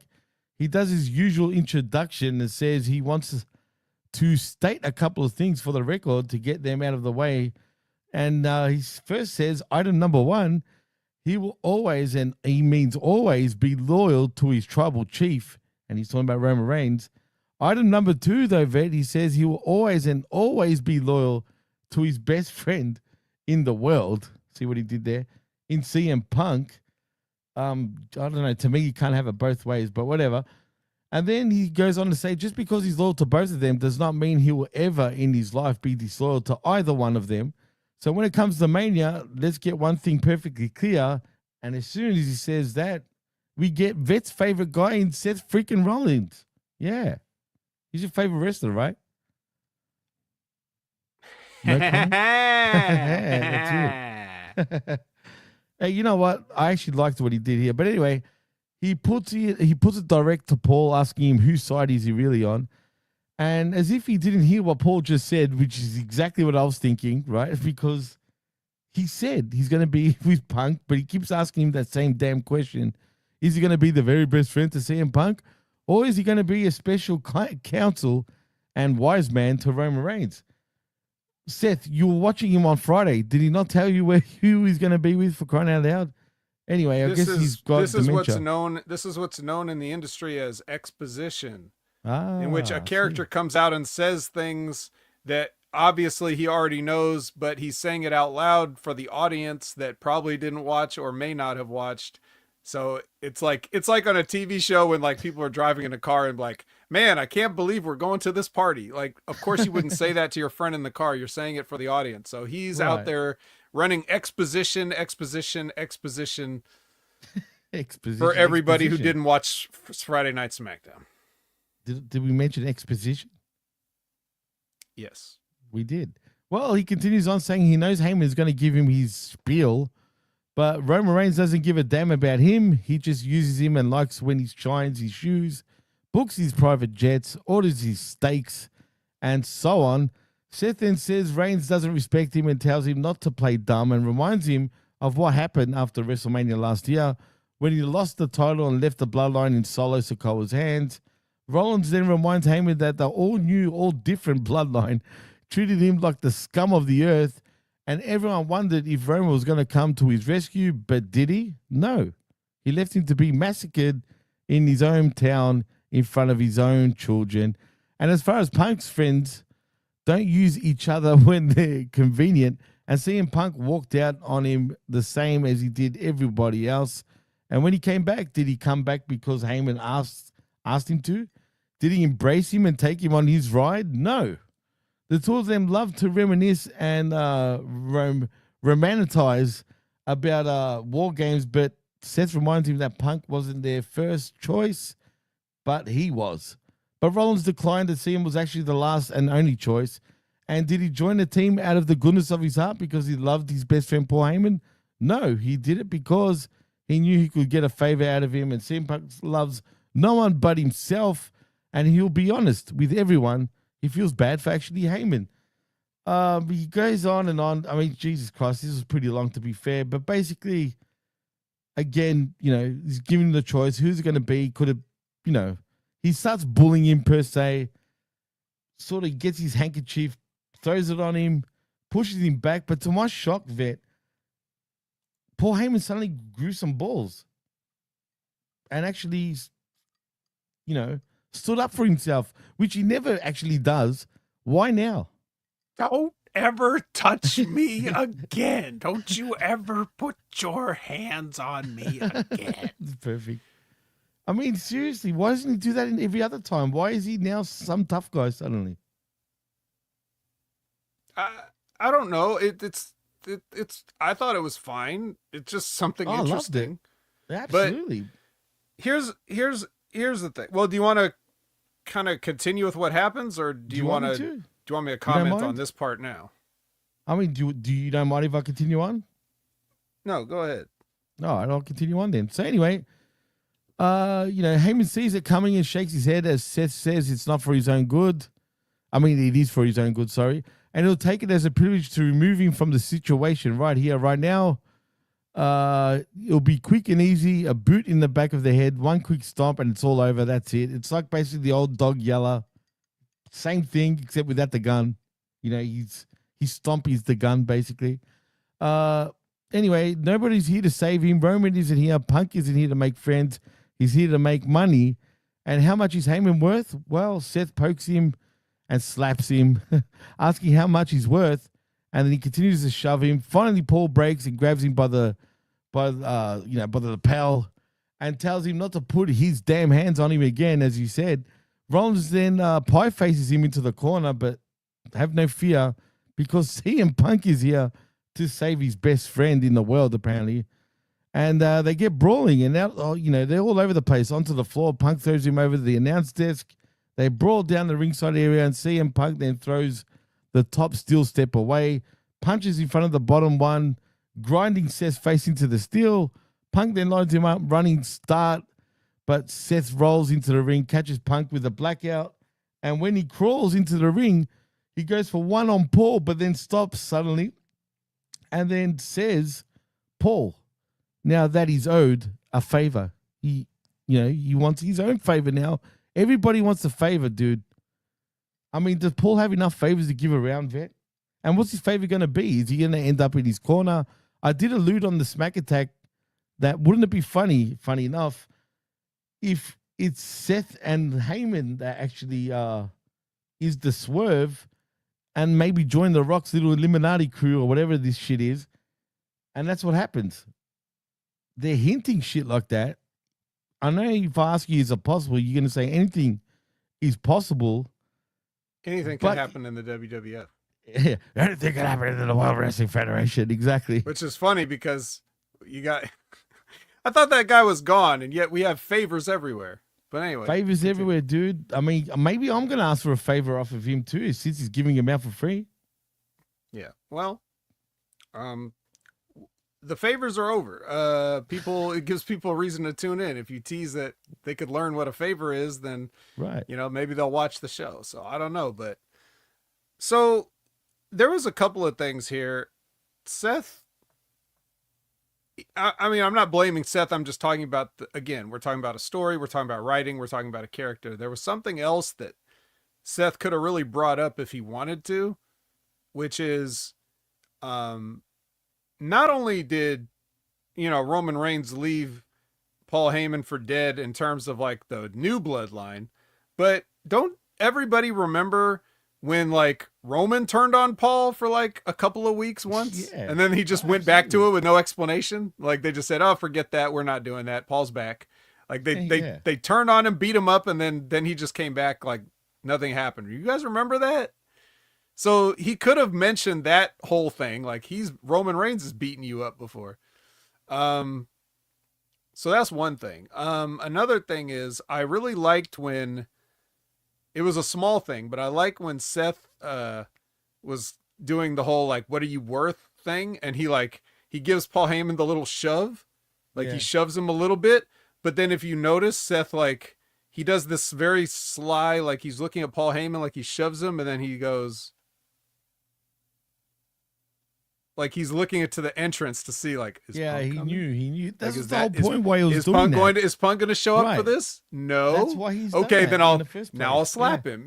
Like it was just that little,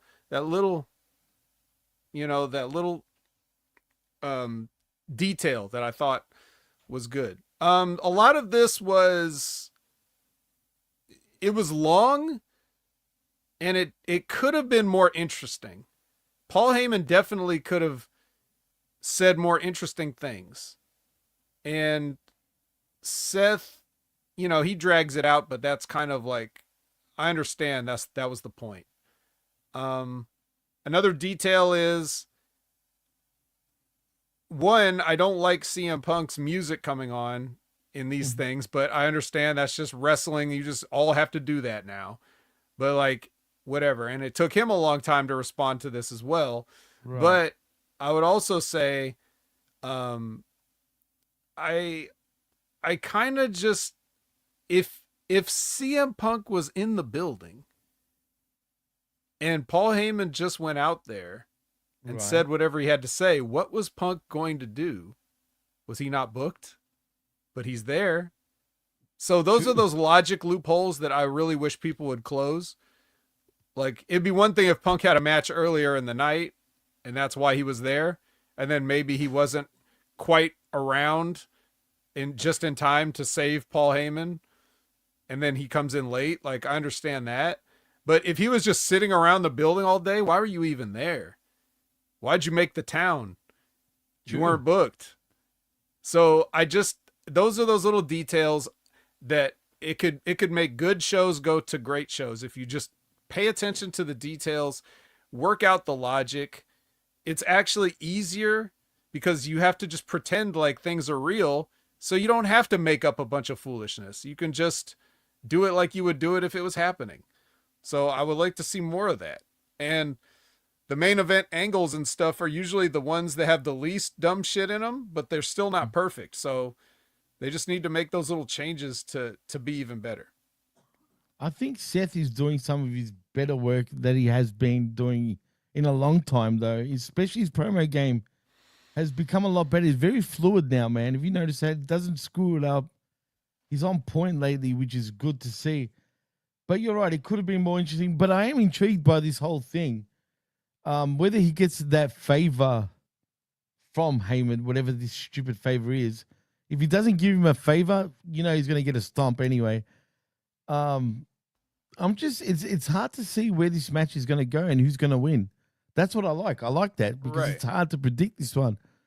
I don't know where we're going to go with this match. But if you have to choose. They have to make the stakes of like that this is a number one contendership. They haven't even really talked about that, but they need to do that. No, if you're going to main event a WrestleMania night, you need to explain the importance of this match. So it can't just be just because these guys are over. You have to give a reason why there's a match in the first place. They need to be fighting for the shot at Cody Heyman. Or whatever. Heyman on the pole. I mean, Heyman on a pole. Yeah. Heyman on the pole. No, that's your championship. Not enough. That's not enough either. No. I think you're right. I think by next week we'll find out that favor, and that favor is going to be a favor for everybody. Number one contender match. Yeah. Although that shouldn't be up to Paul. So that's, It is now. Yeah. Well, then he owes someone else a favor after that. It just keeps going. All right. Favor chain. Exactly. Well, anyway, that was Raw pretty much, Vet. And if you had to give it, a rating out of 5 face slaps, how many face slaps would you give this show? Are face slaps good or bad? They're good in this case. Oh, okay. This is going to get, I think this show is going to get like 2 face slaps and that little face slap that Seth gave Paul at the end where he's like, eh. He's like, eh. So it's like 2.5 face slaps. The handkerchief throw. Yeah, the 2.5. It's like 2 slaps, and a handkerchief toss. Yeah, just and the finger point just to top it off. You know what I mean? After that, but yeah, 2.5. I think is pretty right. Actually, I'd probably say the same. It was good. It was a decent show, but it could have been much better. I feel like. But you know what? I understand it is, the second last show to the big one. You know what I mean? At Mania. So we got 2 title matches out of it. Yeah, and it feels like we didn't, but we did. That's true. But we did, right? But they were kind of uneventful, if you know what I mean. Even though the women actually had a great match, still it just felt uneventful. Right, and that's normally not the problem that they've been having. Normally, what WWE's been doing better lately is making uneventful things feel eventful.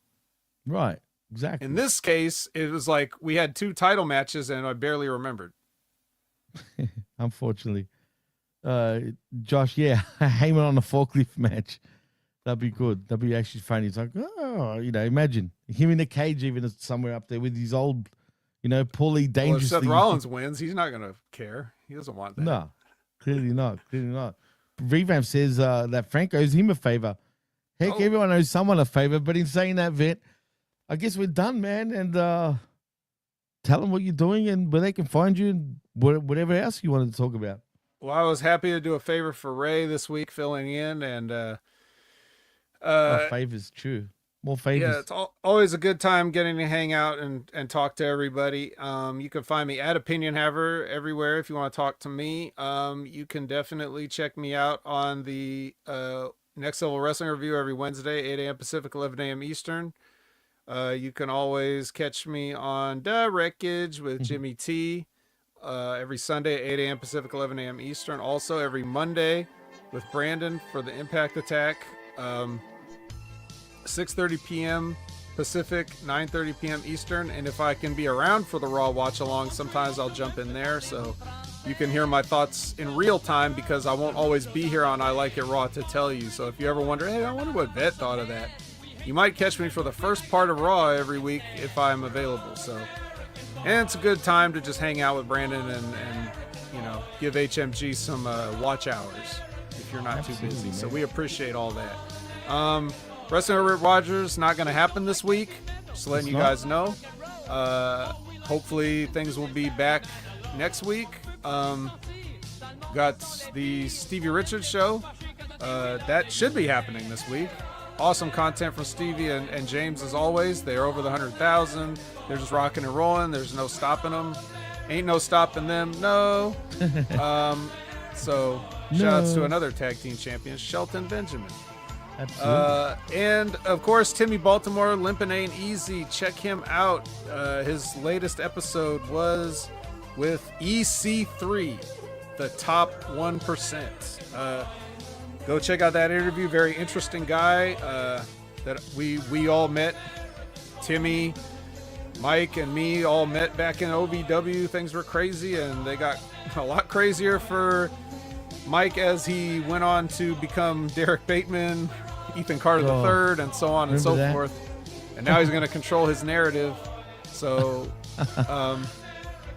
so yeah, go check out Limpin' Ain't Easy with Timmy, and that's pretty much it for me, Jimmy. Well, Joanne wants to know, are you streaming today, Vic? I believe I will. So if you want to join me there, that's also Opinion Haver. It's on Twitch. It's on everything. Opinion Haver is everything. I mean, when I say everything, I mean everything. If it's it, literally, I got it. I have a TikTok. I don't use it. No, I don't use the TikTok. I don't install the TikTok, but I take the username from TikTok so no one else can have it. I see what you did there. I might even have some followers on there. I don't know. I don't even know if you do it on either. So there you go. But what game are you planning on playing, actually? What are you streaming?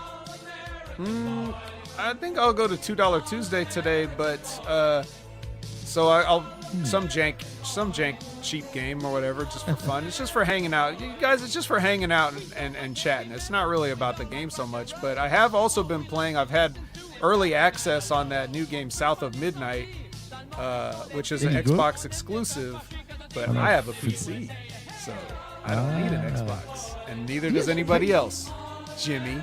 Wow. So anyways, yeah, I've been playing that, and it should be just about fully released now, but that's a pretty cool game. So if you want to, I'll probably be trying to finish it on Friday and Sunday coming up. So if you want to see an interesting new game, check me out then too. Man, I want to play you in a game, God damn it. Something. Well, we'll have to figure that out too. But. I know we do. We have to figure that one out for sure. You make me want to get something on a Tuesday, even though it's a Wednesday for me now. Wednesday morning, I guess, officially. I guess I miss it on the damn Tuesday special then, right? I think so. God damn it. Maybe I should put my clock back somehow. But anyway, I'm going to tune in, man. I'm serious. I'll definitely tune in because you're right, man. You're like very open on your streams, and I love that about you, man. It's two different vets. One you get here and the one you get over there. They're two different versions of you, man, literally, and I actually appreciate that. But anyway, in saying that, you know the deal. I Like a Raw next week. I'm sure Big Ray should be back. Also, the Smack Attack. I'm hoping RBV will also be back, and everything's all good with him. And of course, that Wreckage with myself and the vet every Sunday mornings, 11 a.m. Eastern, where we're gonna talk Dynasty. Was it a Dynasty? Was it their destiny? I have no idea, but it stunk. That's all I'm saying. Except for one match I enjoyed, and I'm sure you know what that is. But we'll keep you guessing come Sunday. I know you would know what that is, Vet, 100%. But we'll see what it. We'll tell you what it is come Sunday morning, 11 a.m. Eastern. Anyway, I am Jimmy T. That is my co-host, the Vet Jamie Williams, and you've been listening and watching I Like a Raw right here, live on Hamin Media Group's YouTube channel, and that's it. We're exclusively live right here every Tuesday mornings. So in saying that, thank you to everybody that's joined us in the chat. You guys are awesome as per usual, and we'll see you soon. Peace.